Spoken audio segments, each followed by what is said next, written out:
সারাদিনের কাজের ব্যস্ততা এবং শত কাজের ভিড় মনের উপর তৈরি করে অনেকটা চাপ। আর এই চাপটাকে দূর করার জন্যই কিন্তু শুনতে হবে রিল্যাক্স হওয়ার মতো সুন্দর ভালো কিছু গান।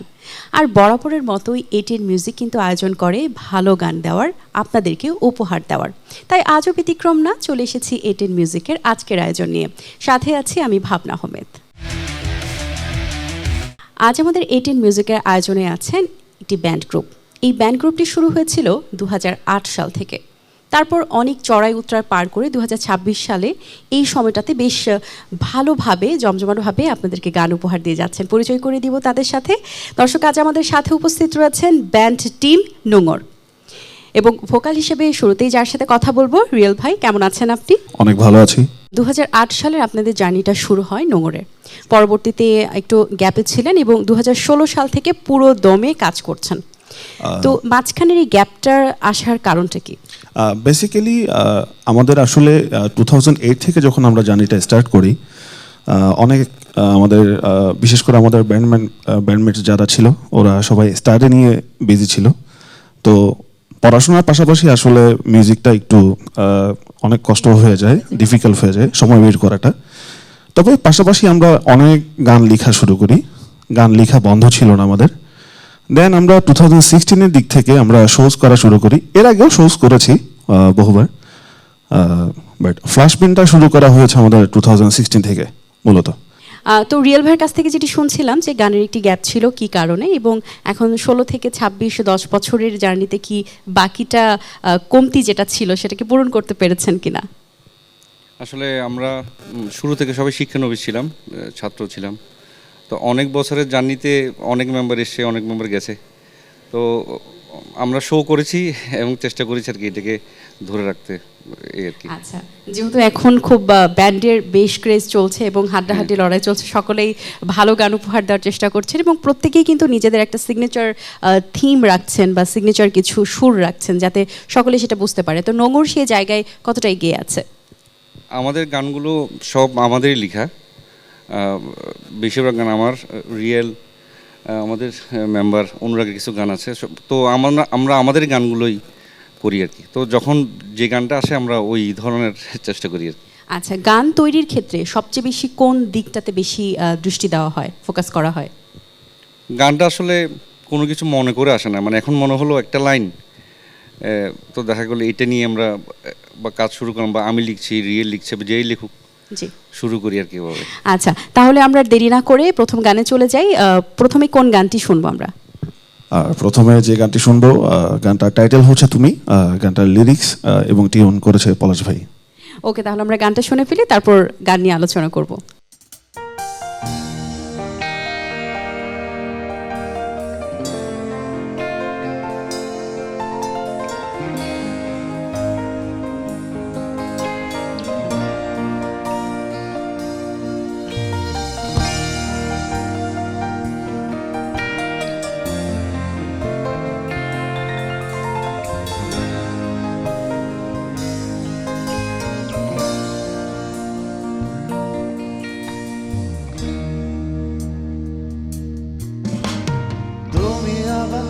তোমরা কবে বলেছিলে সব বদলাবে, শত কিছু সব সত্যি হলেও কিছুই করার নেই। আমি শুধু সব দেখে যাই, বুঝে শুনে কিছু পালাই, ভাঙা ফ্রেমে ওই আয়নাতে মুখ দেখে কি হবে। ভালোবাসতে ভালো আবার নতুন করে,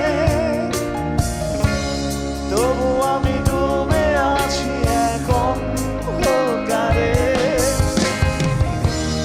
তুমি ভালোবাসতে ভালো আবার নতুন করে,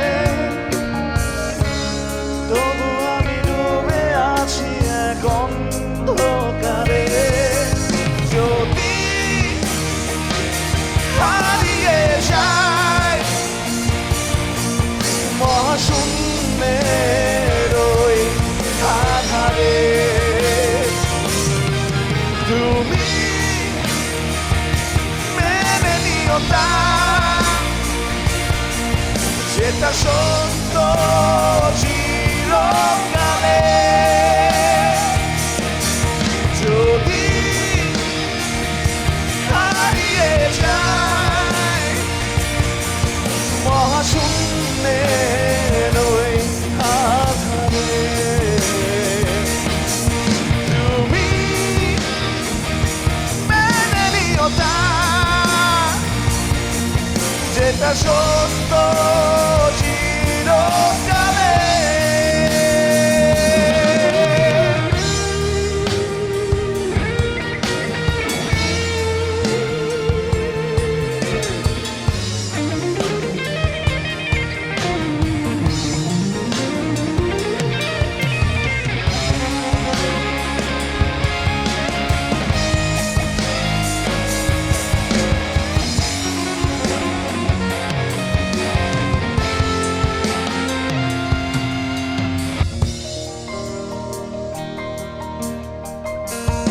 আমার মনের মাঝে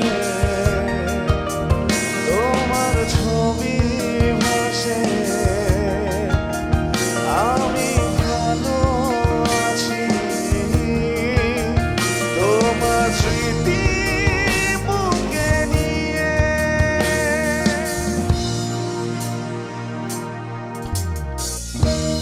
তুমি বলো বাসতে ভালো আবার নতুন করে, তবু আমি ডুবে আছি এক অন্ধকারে। তুমি বলো বাসতে ভালো আবার নতুন করে, তবু আমি ডুবে আছি এক অন্ধকারে। যদি হারিয়ে যায় মহাশূন্যের ওই আধারে, তুমি মেনে নিও তা, যেটা সত্য চিরকালে। যদি হারিয়ে যায় মহাশূন্যের ওই আধারে, তুমি মেনে নিও তা, যেটা সত্য চিরকালে।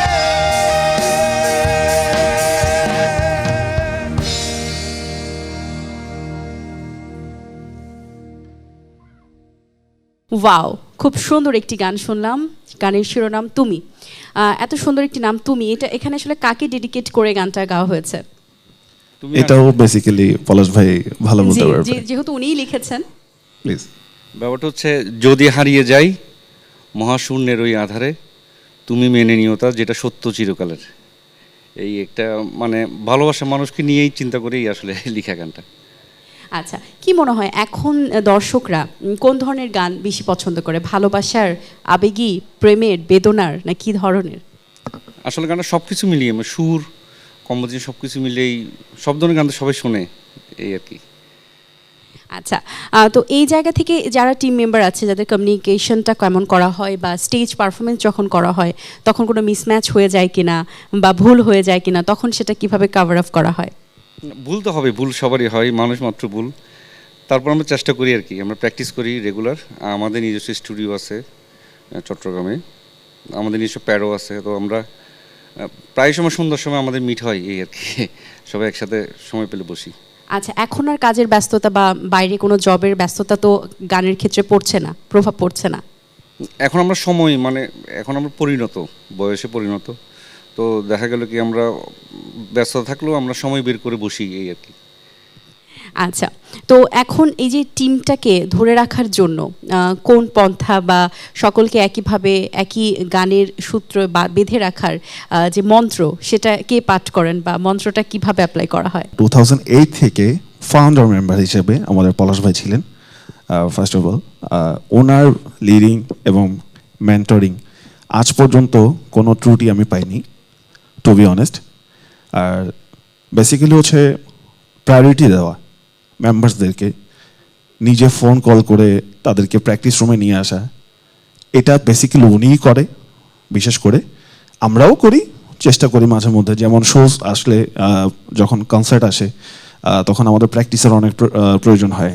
তো সেই ক্ষেত্রে হয় কি আসলে হয়তোবা দেখা যাচ্ছে জবের কারণে কেউ একটু আসতে লেট হচ্ছে, বাট আমরা একত্রিত হয়ে, আর সবচেয়ে বেশি ভালো লাগে এই জিনিসটা ইন্সপায়ার করে এই মানুষটা আমাদেরকে, এবং ইনি হচ্ছেন আমাদের ব্যান্ডের সবচেয়ে সিনিয়র পারসন।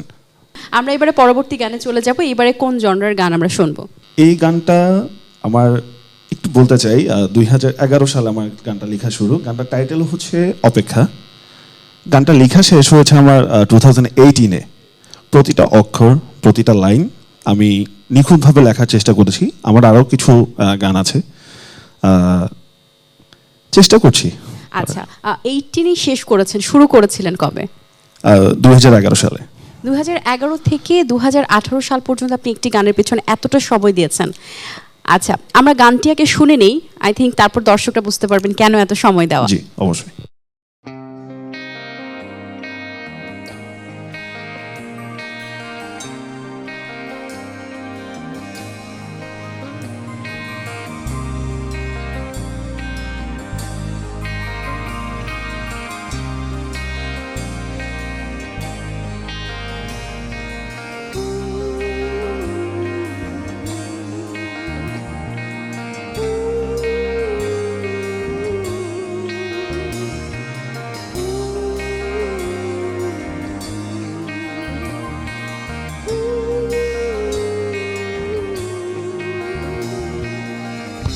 তোমার ওই দু চোখ জুড়ে ক্লান্ত আমায় খোঁজে স্বপ্নরাজ চোখের ইশারায় করা না রে তোমার দ্বারে।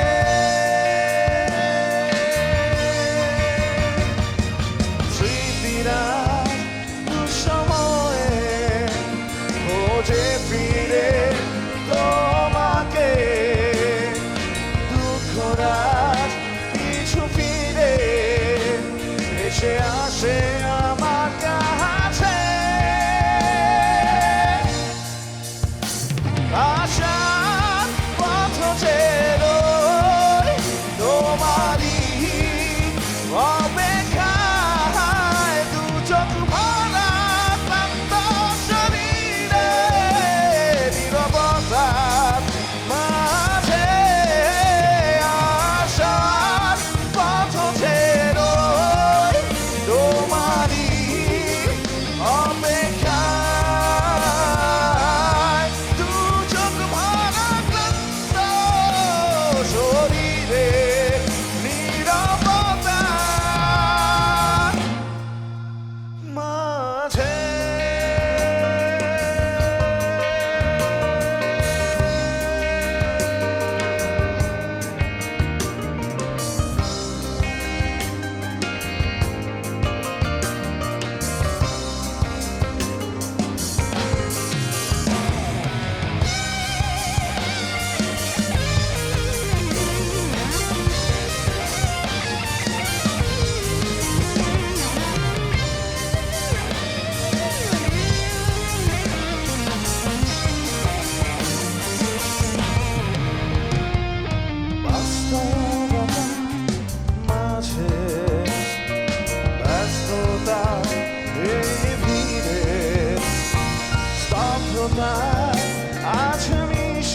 ফ্যান্টাস্টিক, খুবই সুন্দর একটি চমৎকার গান শুনিয়েছেন, ধন্যবাদ।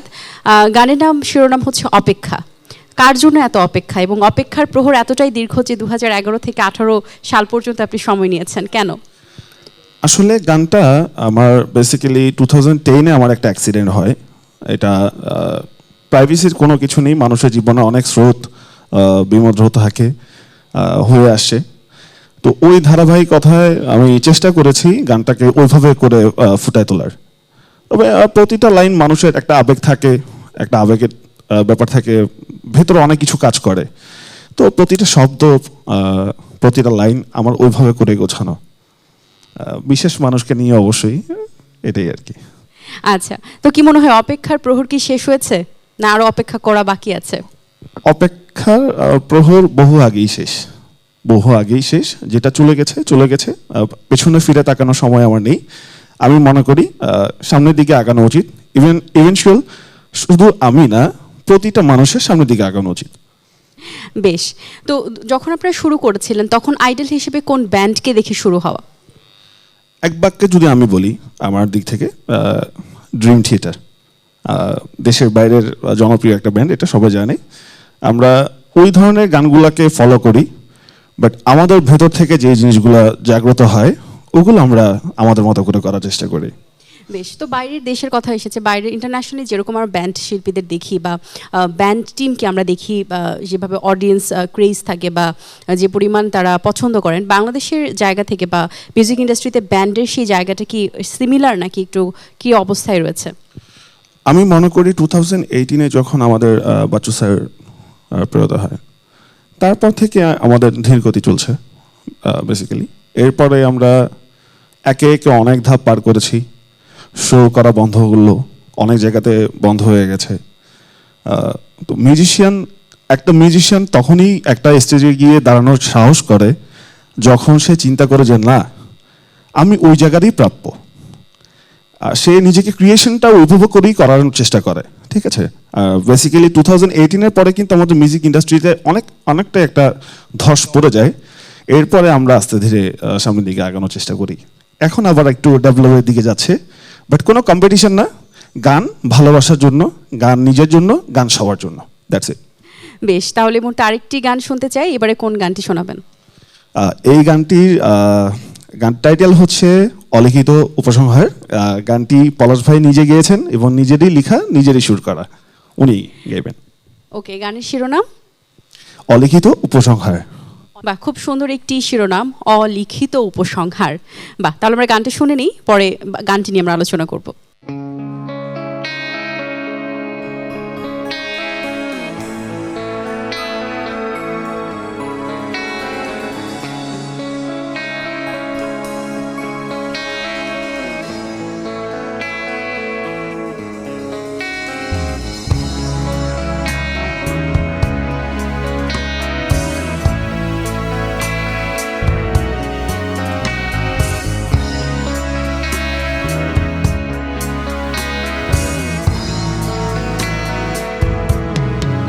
দেখো আকাশ ওই দূরে নীলে হারিয়ে মিশে গেছে সাগরে ওই অতলে।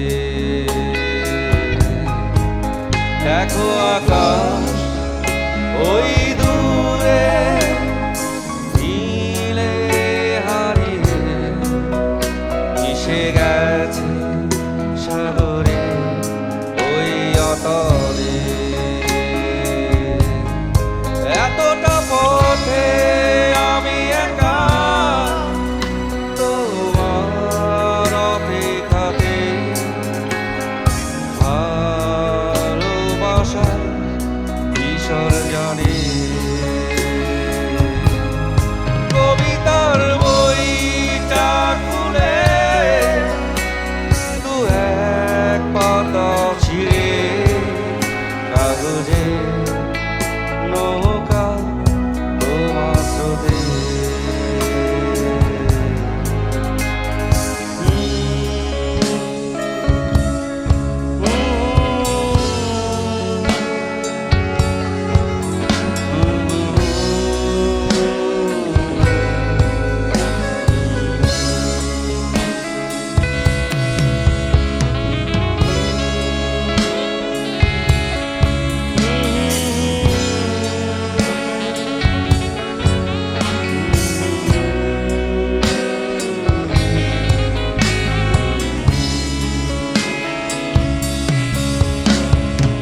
আমার এই ভালোবাসা তোমার ভালো লাগে না, আমার এই জোনাক বাতি তোমার চোখে সায় না। তুমি আটকে গেছো তোমার সহনীয়ন বাতির ভিড়ে, দেখছো স্বপ্ন দেখাচ্ছে তোমার আলে আর বায়োস্কোপে।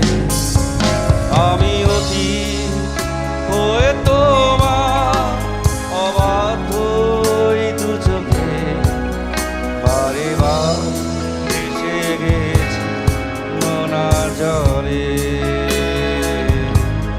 তোমার ওই ঘুম চোখে যখন আধার নামে, তখন স্বপ্নের ঝাড়বাতি দিগন্তে ছোটে।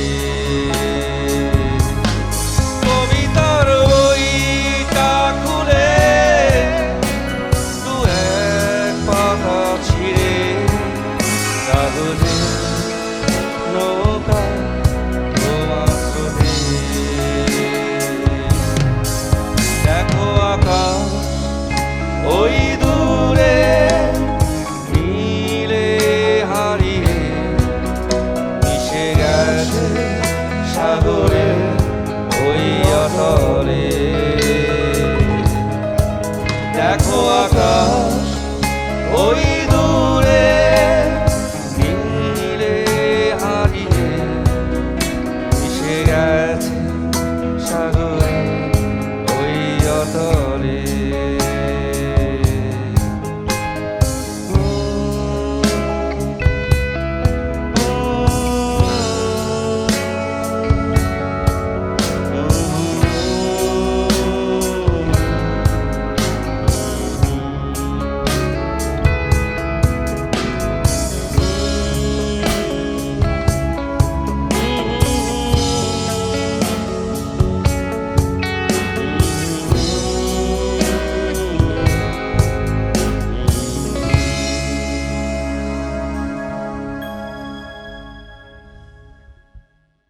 বাহ, চমৎকার একটি পরিবেশনা।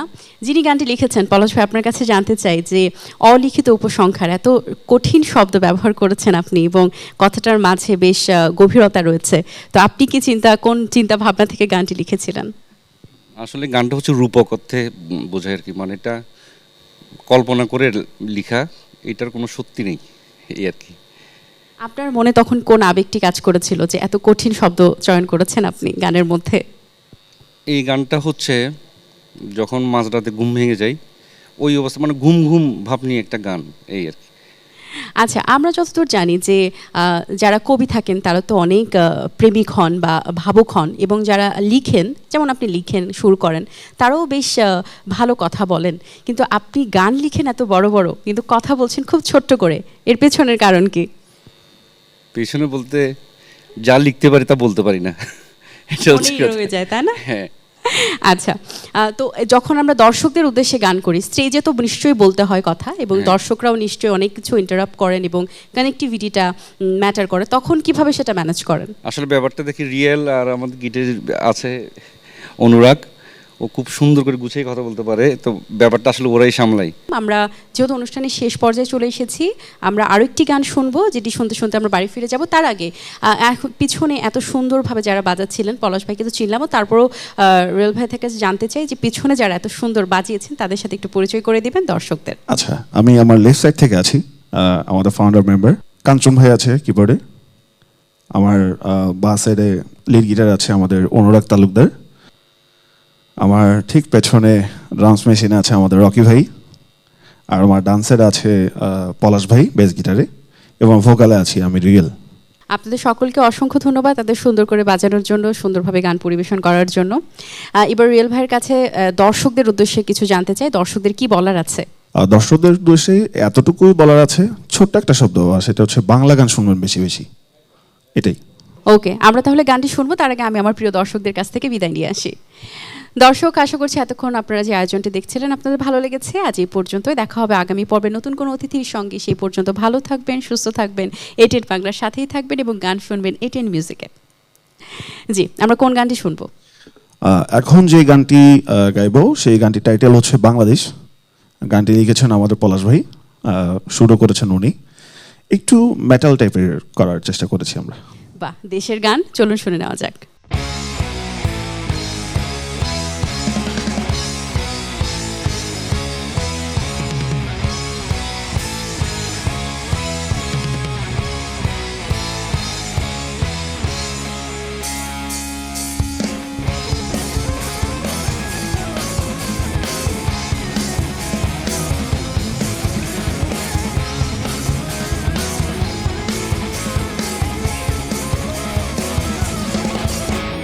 শব্দ শুনে শুনতে গিয়ে বুঝে কিছু অন্ধ বলে অদৃশ্য হাহাকার হারিয়ে বন্ধু আমার অস্তিত্বে স্বাধীনতা। আমি শব্দ শুনে শুনতে গিয়ে বুঝে কিছু আমাদের অন্ধ বলে অদৃশ্য হাহাকার হারিয়ে বন্ধু আমার অস্তিত্বে স্বাধীনতা। আমি তো ভয় করি না, আমি তো কিছু আছি না, মারুদের ওই রক্ত নেশায় আমার প্রিয় চোখে যে হাঁটা জাগো বাংলাদেশ, তুমি জেগে ওঠো আমার স্বাধীনতা। চলো ওই সূর্য হাতে নিয়ে আমার স্বাধীনতা। জাগো বাংলাদেশ, তুমি জেগে ওঠো আমার স্বাধীনতা। চলো ওই সূর্য হাতে নিয়ে আমার স্বাধীনতা।